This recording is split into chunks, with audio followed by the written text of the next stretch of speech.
Hello viewer, we will make the designs here.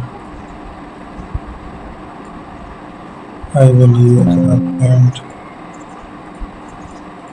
there. So let's have a design there.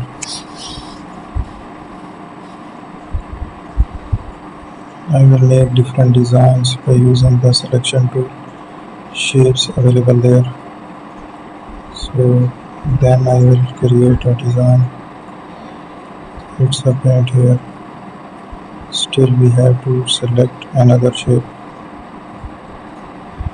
It's a paint there.